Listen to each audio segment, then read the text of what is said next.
as you get older, as you encounter more people, okay? So, as you're running around, can anyone tell me what this is? It's a gun, right? What should you do if you're ever out playing with your friends and you come across a gun? Okay, that's right. What else? What's the next thing you should do?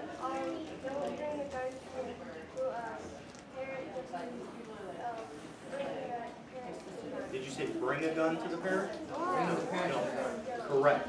Okay. You want to find a responsible adult and tell them what you found. Okay. Don't pick it up. Don't touch it. If you have any friends that decide that they want to pick it up and touch it, okay, you don't sit there and wrestle with them, fight with them, and say, no, put it down. Okay. You get away. You can tell them that is stupid. You shouldn't do that. Okay. That's dangerous. You shouldn't do that. We need to go tell a parent. Okay? Now, when I say a responsible adult, can anybody tell me what a responsible adult is? Somebody who, like, someone who takes care of you. Someone who takes care of you. Is an 18-year-old a responsible adult? Yeah. No.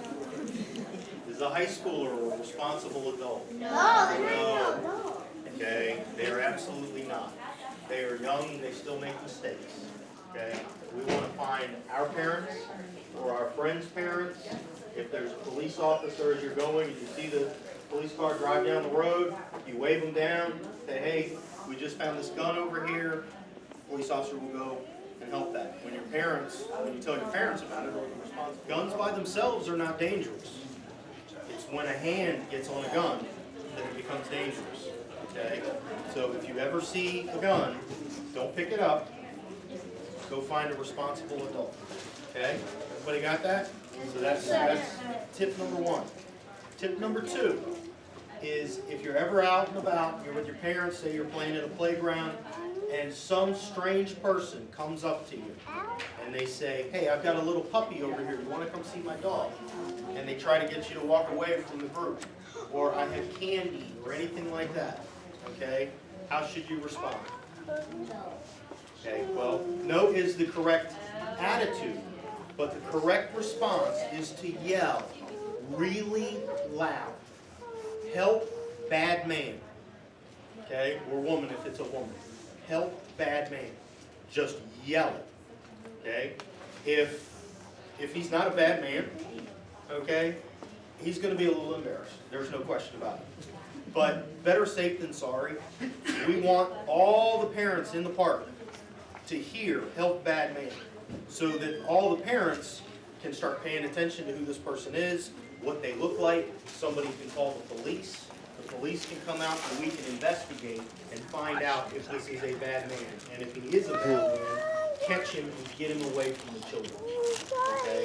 So what do you say if some strange person comes up to you and tries to get you to go with him? And what do you yell? Help, bad man. Okay, add the bad man or the bad woman, whatever it is. Make sure you do that. Help, bad man. Scream it really loud, over and over and over again. Don't just say it once. Say it many times. You want everybody to hear you. Okay? Other people that you don't even know should hear you because parents, I mean, we're all parents. Okay? If I'm walking down the street and I hear some little kid screaming, help, bad man, I'm going over there to find out what's going on because I'm not just going to let some stranger take a child.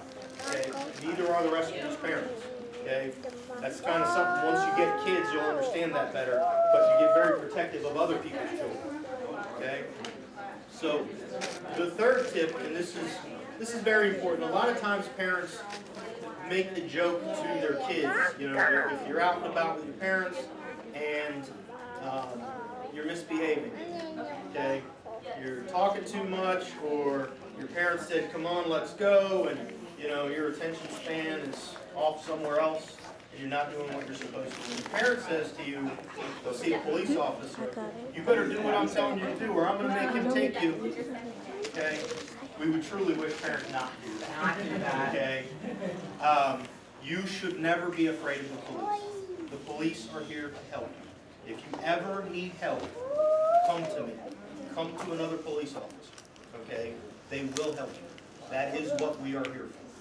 You know, the motto on a lot of police cars, what it says on the side, is protect and serve. What's the first word?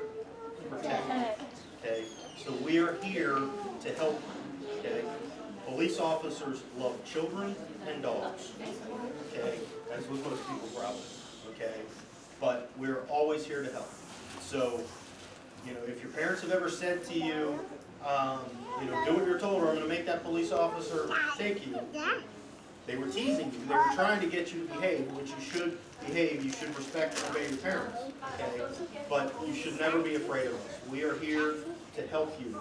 Okay, we're here to protect you. All right. Are there any questions? What happens if I can't hear you. What happens if the bad man has tape and like when you yell, he thinks about it? You said if he has tape? Okay. Well, if somebody chases you, okay, that's a stranger and they're chasing you, don't run away from a crowd. Run into the crowd. Okay? The last thing you want to do is he comes along and you get afraid and you run off into the woods. Okay? Because then when he chases you into the woods, there's nobody there. There's nobody there to protect you. So you should always run towards the crowd of people. And you should yell, what? Help, bad man. Help bad man, exactly. Okay? So don't run away from the people, run into a group of people, holler, get everybody's attention, and many someones will come in and they will help you. Can I ask a question? Sure. Can you talk to them about bathroom safety? Because you know, when you go to the mall and the young kids go to the bathroom by themselves, you know, that's kind of scary. You want your child to be a little more independent, rather walk to the bathroom. But I know the incident that happened not too long ago where some kids were attacking the bathroom. Two little brothers went together and one came out. Okay. So this is similar to the help bad man. Okay. If you go into the bathroom and you're going in there to do your business, it's your business. It's not somebody else's. Okay. So nobody should be in there to help you. If you need help with something, you go out and get your parents and you say, hey, I need help. Okay. And then we come in as parents and we help you. Okay. But if there's somebody in the bathroom and they're trying to help you, they're not trying to help you. Okay? So don't let somebody else, you know, I'm sure you've all been to the doctor, and, you know, when you're younger, the doctor would say to you, you know, there's only 3 people in this world that should ever, to be blunt, touch your privacy, okay, other than you. The doctor when they're giving you an exam, your parents if they're giving you an exam or if they're cleaning you when you're very little or something like that. Other than that, they're private for a reason, okay? So if you're in the bathroom and somebody's coming up to you, they're up to no good, okay? Get your parents, get out of the bathroom, okay, as quickly as you can, and you can yell, again, help bad man. And when you're in that bathroom, if you're in a restaurant or whatever, you know, the waitresses and the hostess and the managers and the bartenders and the other parents in the building, everybody's going to come when they hear help bad man. Okay?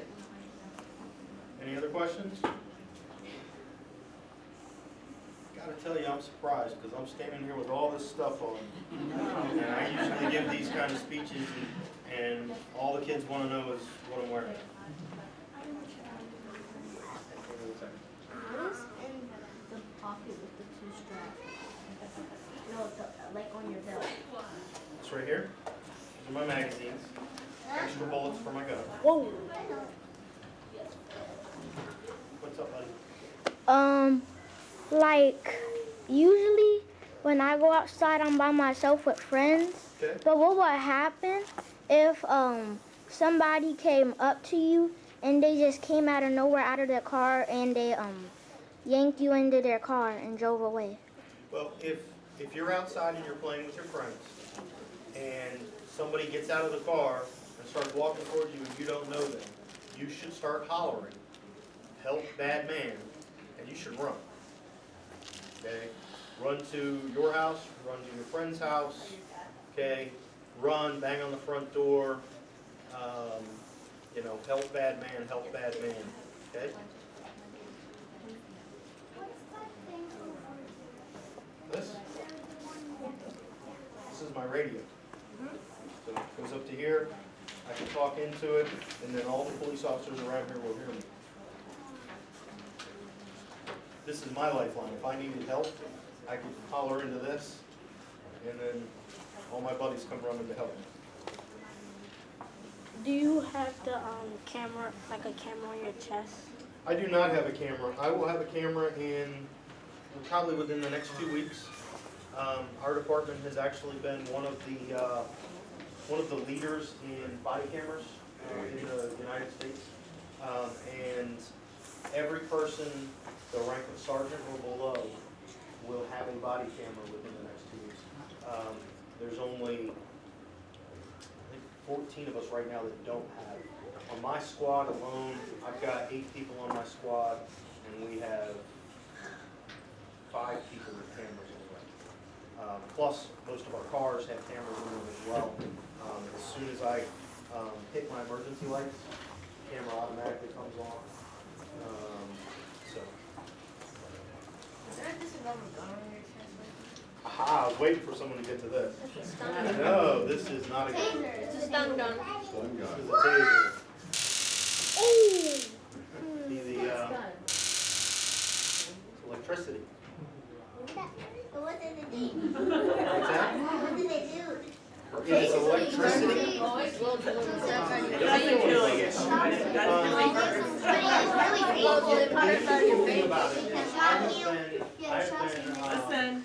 I've been shot with a taser, I think, 6 times now. And, you know, it's not comfortable when the prongs go in. They're basically straight fish hooks, with a little barb on the end so that when they grab the skin, they'll stick there. And it's not fun. By any means would I say it's fun. But as soon as it's turned off, it's over. So what it does is it causes like a giant Charlie horse between where the prongs touch. So all the muscles between the 2 prongs knot up into a Charlie horse, and it causes your muscles to Charlie horse 19 times per second. So it's just you just lock up. And what it does is it allows the officers, because the muscles outside aren't tense.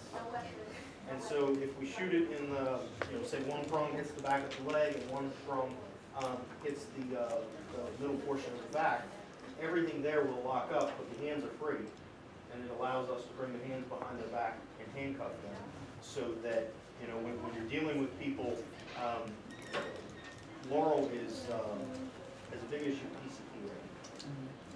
Well, people who are high on PCP cannot feel pain. So if you use a taser, the taser hits them. It doesn't hurt them, they can't feel it. But the contraction happens whether they're on drugs or not. And it allows us to get the handcuffs on without everybody getting hurt. Does it work from far away to where? Or does it have to be close? Well, there's 2 types of applications with the taser. There's the prongs, okay, which can reach out to 25 feet, and any distance in between. And then there is what's called a drive stun.